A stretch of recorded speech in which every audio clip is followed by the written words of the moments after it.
ऐसी कौन सी व्यवस्था है जिससे आम जनता को परेशानी हो? अगर रोड पे चक्का जाम होगा, इससे परेशान कौन होगा? प्रभावित क्या होंगी? एम्बुलेंस प्रभावित होंगी, इससे छात्र प्रभावित होंगे, इससे ऑफिस कर्मचारी प्रभावित होंगे जिसको समय पे ऑफिस जाना है, समय पे एम्बुलेंस जाना है। तो आपको वो पूजा कर, नमाज के लिए मना थोड़ी ना कर रहे हैं, आप नमाज पढ़िए, लेकिन नमाज ऐसे स्थान पे पढ़िए जहां आपकी नमाज से किसी को कोई दिक्कत ना हो, यातायात प्रभावित ना हो। आप जो चीज़ देखना चाहते हैं वही देखते हैं। तो अखिलेश यादव जी बहुत ही ज़्यादा बुरी पॉलिटिक्स खेलते हैं। हमेशा से उनके लोगों ने ऐसे बयान दिए कि लड़कियां क्यों जाती हैं बाहर, उनको क्यों जाना चाहिए, लड़कों से गलती हो जाती है। आपने कभी ये सुना है कि हिंदुओं की मेजॉरिटी की वजह से किसी मुस्लिम भाई को अपना वो घर छोड़ के उन्हें पलायन करना पड़ा हो, इलाका छोड़ के? नहीं।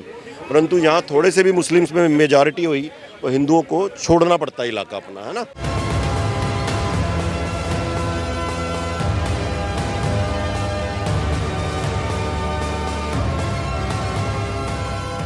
नमस्कार, आप देख रहे हैं नवचेतना टाइम्स और मैं हूं आपके साथ पायल शर्मा। देखिए 27 मई को जो है ईद है, उसको लेकर जो बवाल मचा हुआ है, बवाल इसलिए मचा हुआ है कि योगी आदित्यनाथ ने एक बयान दिया था कि यूपी के अंदर जो है जिसको नमाज पढ़नी है वो 2 शिफ्टिंग में पढ़िए, जिसको जगह की कमी है, और रोड को जो है चक्का जाम करने की ज़रूरत नहीं है। इस पर बयान पे जो है वो काफ़ी बवाल मचा हुआ है। विपक्ष जो है जमकर इसका विरोध भी कर रहा है।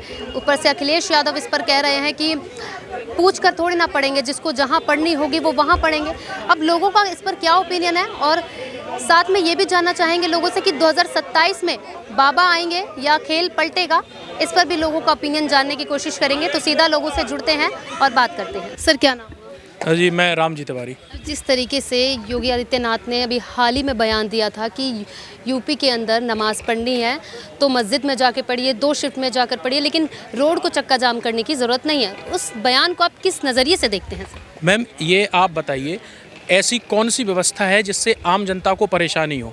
अगर रोड पे चक्का जाम होगा, इससे परेशान कौन होगा? प्रभावित क्या होंगी? एम्बुलेंस प्रभावित होंगी, इससे छात्र प्रभावित होंगे, इससे ऑफिस कर्मचारी प्रभावित होंगे जिसको समय पे ऑफिस जाना है, समय पे एम्बुलेंस जाना है। तो आपको वो पूजा कर, नमाज के लिए मना थोड़ी ना कर रहे हैं, आप नमाज पढ़िए, लेकिन नमाज ऐसे स्थान पे पढ़िए जहां आपकी नमाज से किसी को कोई दिक्कत ना हो, यातायात प्रभावित ना हो। तो दिक्कत, विपक्ष का कहना है कि दिक्कत कावड़ यात्रा से नहीं होती। जब कावड़ यात्रा निकलती है, सुन लीजिए सवाल तो सुन लीजिए, कावड़ यात्रा जब निकलती है तो एक ही रोड कर देते हैं कि एक ही रोड पे आने जाने वाले जो है व्हीकल्स है वो जाएंगे, बाकी जो है कावड़ यहाँ चलेंगे। कावड़ यात्रा एक स्पेसिफिक टाइम पे स्पेसिफिक रूट पे निकलती है मैम। ये नहीं कि हर चौराहे पे कावड़ यात्री खड़े हैं। एक स्पेसिफिक रूट होता है, एक स्पेसिफिक टाइम होता है जिसको हम कल्चर या त्यौहार बोल सकते हैं। ये थोड़ी कावड़ यात्री कह रहे हैं कि हम यहीं बैठेंगे चौराहे पे, हम आज कावड़ यात्रा यहीं करेंगे, ये तो नहीं होता है ना। वो एक प्रॉपर वे में जाते हैं और एक ही रास्ते से जाते हैं। तो जो सवाल योगी आदित्यनाथ पर उठते हैं कि जो है वो सिर्फ एक मुस्लिम पक्ष के बारे में जो है विरोध करते हैं और हिंदू पक्ष के बारे में हमेशा रहते हैं। हिंदू विरोधी नहीं है, वो मुस्लिम विरोधी है, तो उस पर क्या कहेंगे? मैम, मुस्लिम विरोधी कैसे हैं? अगर उन्होंने 2-3 चीज़ें ऐसे कर दी जो पहले से गलत थी, तो आप उनको मुस्लिम विरोधी मुख्यमंत्री कहेंगे तो मेरे नज़र से गलत है। वो पूरे उत्तर प्रदेश के मुख्यमंत्री हैं और बहुत अच्छे से शासन, और उनकी जितनी स्कीमें हैं, तो कई मुस्लिम मेरे मित्र हैं, कई मुस्लिम मेरे स्टूडेंट हैं, मैं टीचर हूं, जो बिल्कुल भी उनकी प्रभावित नहीं है। पुलिस वैकेंसी में कितने हमारे मुस्लिम भाई लगे हुए हैं, कितनी उनकी स्कीमें चल रही हैं। राशन योजना, कौन मुसलमान उससे प्रभावित नहीं है? क्या वो राशन कार्ड देके ये तुम मुसलमान हो तुम्हें राशन नहीं मिलेगा ऑटो? ऐसा नहीं है मैम, सब प्रभावित है। लेकिन राजनीति के लिए कुछ तो चाहिए ना, कुछ ही चीज़ को तो हाईलाइट करेंगे। उन्होंने इस चीज़ को हाईलाइट करा दिया। अच्छे मुद्दे पकड़ो। क्या नाम है? मेरा नाम साक्षी है। कहाँ की रहने? मैं लखनऊ की रहने वाली हूँ। उत्तर प्रदेश की ही रहने वाली हैं आप, लखनऊ से। क्या आप क्या कहना चाहेंगी योगी बाबा के बारे में? कैसा कार्यकाल रहा है उनका अभी तक, और 2027 में क्या वो दोबारा से वापस आएंगे सत्ता? मेरे हस्बैंड सिविल सर्वेंट हैं एंड आई नो कि उन्होंने कैसा काम किया है। वो अपने पर्सनल एक्सपीरियंस से भी बताऊंगी, फिर आपको एडमिनिस्ट्रेशन के तौर पे जितना मैंने करीबी तरीके से देखा है वो भी बताऊंगी। तो जहाँ तक मेरा पर्सनल एक्सपीरियंस रहा है, मैं स्कूल और कॉलेज में जब से पढ़ती आई थी तब अखिलेश जी भी आए, मुलायम सिंह यादव जी। तो उनकी जब सरकार आई थी तो लड़कियों को बोला जाता था, मतलब घर वाले हम सबके बोलते थे कि 6 बजे के बाद आप बाहर मत जाइए, और ऐसा माहौल था कि हम लोग 6 बजे के बाद बाहर जा नहीं सकते थे। इतनी गुंडागर्दी, लड़कियां उठा ली जाती थी। जबकि लखनऊ का ये हाल था कि मतलब रोड पे जैसे गेड़ी मारना होता है, लड़के करते थे और कोई रोकथाम नहीं। मतलब उनके खुद के जो ये लोग हैं उनके प्रशासन के, वो सब उसमें लिप्त थे बुरी तरीके से एकदम। कि उनके जो पार्टी के ही लीडर्स थे वो भी साथ में इनके साथ मिले थे। हाँ पूरी तरीके से मिले हुए थे, सपोर्ट करते थे, उनके बेटे कज़न सब। इस वजह से इतना परेशान हुई हमारी वहाँ की जनता कि उन्होंने ये तो ठान लिया कि कोई भी आए लेकिन उनको नहीं आने देंगे, और उसका फलस्वरूप आपने देखा कि बीजेपी आई और बहुत अच्छी मेजॉरिटी से जीती।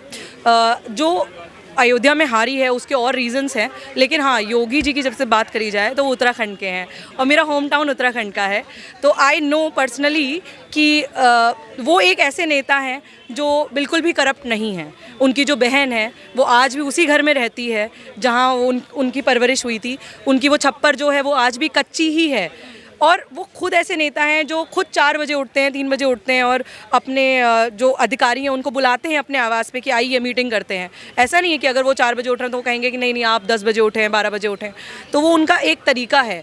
और मुझे जहाँ तक लगता है कि जो मैंने बदलाव देखा, जैसे आप कुकरैल एक नाला है उसके आसपास उन्होंने पार्क्स बनवाए हैं। कोई सोच नहीं सकता था कि वहाँ से कभी स्लम्स हटेंगे, वो स्लम्स हटे, पार्क बना, लोग जाते हैं, प्लॉट्स की वैल्यू वापस से इंक्रीज़ हुई, उन लोगों को जिनको हटाया गया उनको वापस घर मिले हैं प्रॉपर, वहाँ नल की सुविधा है, वहाँ पर प्रॉपर खाने वाले आते हैं, मतलब वेंडर्स आते हैं जो सब्जियां बेचते हैं, चीज़ें बेचते हैं। और मेरे रिक्शे वाले भैया जो थे वो स्लम में रहते थे, तो मैंने वो स्लम भी देखा है, वो इतनी पुअर सैनिटेशन थी। तो मैं पर्सनली ये जानती हूँ कि योगी जी ने बहुत अच्छा काम किया है। वो जीतेंगे कि नहीं जीतेंगे इसमें तो बहुत ज़्यादा सियासत पे भी निर्भर करता है, लेकिन मैं पर्सनली चाहती हूँ कि वापस से बीजेपी आए और योगी जी आएँ। आप उत्तर प्रदेश में ही रह रही हैं, जी जी, मैं लखनऊ में तो ही रह क्या रही लग रहा है माहौल देखकर? आएंगे सेफ्टी, बहुत सेफ्टी है, और सारे जितनी फीमेल्स हैं वो तो सपोर्ट करती हैं कि योगी जी आएँ। वो जिस भी पार्टी में जाएंगे मुझे लगता है पर्सनली लड़कियां चाहती हैं कि योगी जी आएँ। अच्छा, एक और सवाल खड़ा होता है कि जब बात उत्तर प्रदेश की आती है तो कहीं ना कहीं ये सवाल शुरू से उठता रहा है कि वुमेन सेफ्टी, क्या उत्तर प्रदेश में वुमेन सेफ्टी ठीक हुई है? बहुत बहुत ज़्यादा हद तक ठीक हुई है, मतलब मैं आपको बता नहीं सकती कि इतनी बुरी हालत थी लड़कियों की वहाँ पर। मतलब मैं लखनऊ का बता रही हूँ आपको, जहाँ जो कि कैपिटल है, जब वहाँ इतनी बुरी हालत थी तो बाकी जगहों पे तो मैं सोच भी नहीं सकती हूँ। वहाँ लड़कियों का मतलब किडनैप हो जाए, कुछ हो जाए, उनकी खुद की पार्टी के कितने गुंडे हैं जो जेल जा चुके हैं, जो वापस आते हैं और फिर से सियासत लड़ते में जाते हैं और जीत जाते हैं।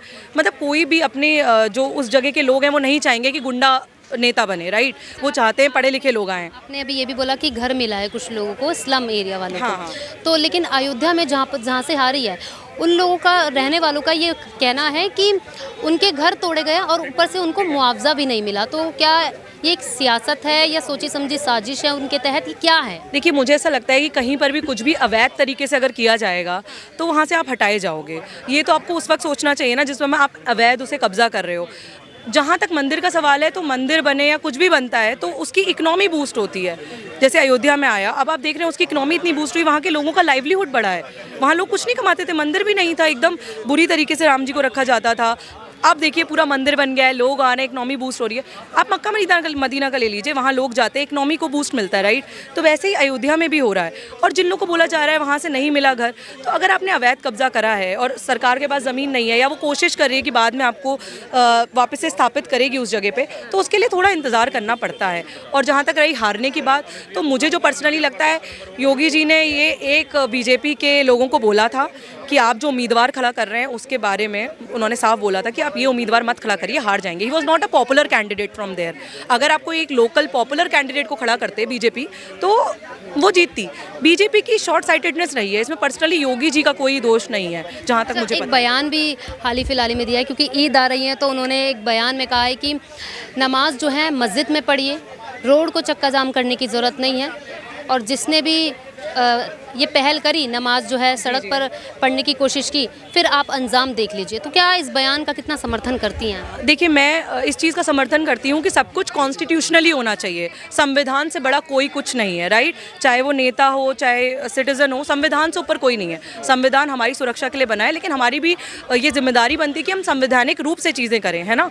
तो योगी जी ने जो बयान दिया है वही वो मंदिरों के लिए भी देते हैं कि आप चक्का जाम मत करिए। बट हाँ, लोगों को जो सुनना होता है वही सुनते हैं। अगर मैं ये सोचूं कि हाँ ये इंसान बुरा रहा है तो मेरे को उसके सपोर्ट में आर्गूमेंट्स मिल जाएंगे और मैं सोचूं हाँ अच्छा काम कर रहा है तो अच्छे सपोर्ट में भी मिल जाएंगे। मतलब कह रहे हैं ना कि हमेशा मुस्लिम विरोधी बयान देते रहते हैं, नारे भी ऐसे ही लगाते हैं जो मुस्लिमों के विरोध हो, हिंदुओं के पक्षपात में ज़्यादा रहते हैं। और अखिलेश यादव भी सवाल उठा रहे हैं, कह रहे हैं कि नमाज पढ़नी होगी तो पढ़ेंगे, किसी से पूछ के थोड़ी ना पढ़े। हाँ सही बात है, वो सही एकदम बोल रहे हैं, लेकिन इस तरीके से ये भी बोला जा सकता है कि अखिलेश यादव हिंदू विरोधी हैं क्योंकि वो भी मुस्लिम समर्थक हैं। तो किसी का समर्थक होने से मतलब ये नहीं होता कि वो किसी का विरोध कर रहा है, पर ऐसा नहीं है।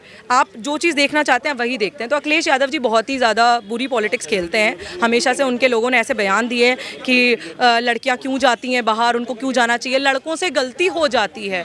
तो जिनकी सोच ऐसी है और जिनको वो सीट दे रहे हैं, तो मुझे नहीं लगता कि ऐसे लोगों को वापस से सियासत में आना चाहिए। और आना चाहिए तो ऐसे लोगों को लेकर आना चाहिए जो वाकई पढ़े लिखे हों और उनकी सोच जो है वो पेट्रियार्की से नहीं पली बढ़ी है। उनकी सोच थोड़ी ना फेमिनिज्म की तरफ ज़्यादा है। तो लास्ट सवाल आपसे ये जानना चाहेंगे, बाबा आ रहे हैं 27 में?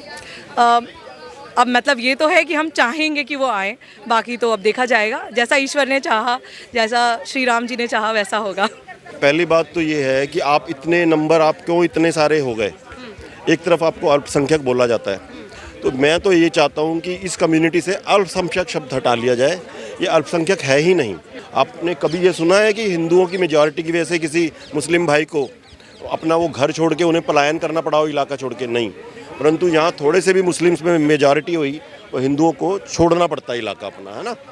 तो इस वजह से अंकुश, अगर चाहे कोई भी धर्म का व्यक्ति हो, जो भी जाति करे, जो as a group, as an individual, तो उसके ऊपर कानून का जो है वर्चस्व होना ही चाहिए। अखिलेश यादव कह रहे हैं लेकिन नमाज थोड़ी ना योगी बाबा से पूछ कर पढ़ेंगे, जिसको पढ़नी होगी, जहाँ पढ़नी होगी वहाँ पढ़ेंगे, किसी का जोर जबरदस्ती थोड़ी। I am very much thankful to you because I was not remembering this issue and you raised this issue. आपने इस चीज़ को उठाया ना, जैसे ये, उसके लिए मेरा अखिलेश यादव जी से एक जवाब है, या कह लीजिए जो मुस्लिम लोग पढ़ते हैं सड़कों पे नमाज, उनसे मैं ये कहना चाहता हूँ कि अखिलेश जी के पास तो बड़े बड़े बंगले हैं। तो मेरा सभी मुस्लिम भाइयों से निवेदन है कि अखिलेश जी उनके घर में जाएं और वहाँ पर जो है उनके बड़े बड़े लॉन हैं, उनके बड़े बड़े ड्राइंग रूम्स हैं, उसके अंदर वो नमाज अदा करें आराम से, क्योंकि जगह की कमी है। वो कहते हैं सड़क तो अखिलेश जी के बाप की है नहीं, लेकिन कम से कम जो वो बंगले हैं वो तो अखिलेश जी के अधिकार में है, अभी अधिकार क्षेत्र में है, चाहे वो सरकार द्वारा अलॉटेड हो as a former chief minister, previous chief minister, तो जो है उसके अंदर अदा करें नमाज। तो 27 में क्या लग रहा है कि बाबा आएंगे या वो जो पलड़ा भारी हो रहा है वो अखिलेश यादव के पलड़ा ज़्यादा? ये आप मजाक कर रहे हो मैडम, ऐसा कैसे हो सकता है? आप भूल जाइए। मैं कहता हूँ ये लोग अब कभी पावर में नहीं आएंगे। अगर हिंदू जनमानस जागा रहा, एक तो हिंदू धर्म वाले लोग, मैं उनको भी सुप्रीम कोर्ट की जो उन्होंने डेफिनेशन हिंदू की दी थी उसकी व्याख्या करते हुए बोल रहा हूँ, किसी भी और धर्म का व्यक्ति जो इस देश को अपना मानता है, हिंदू एक जीवन शैली भी, एक धर्म तो है ही, एक जीवन शैली भी है, तो वो सभी लोग जो इस देश की सम्मान करते हैं, सम्मानित जीवन यहाँ बिताते भी हैं, इस देश के कानून का पालन करते हैं, जिन्हें इस देश की जय विजय से कोई विरोध नहीं है, उर्दू में इसको मैतराज बोलते हैं, वो सभी इस भारत माता की संतान है। ऐसे सभी लोग जब वोट योगी जी जैसे देशभक्त नेता को देंगे तो कहाँ से वो जीत जाएंगे? ये जो देश विरोधी, हिंदू विरोधी जो लोग हैं, ये पार्टियां हैं, ये कभी जीत ही नहीं सकते हैं।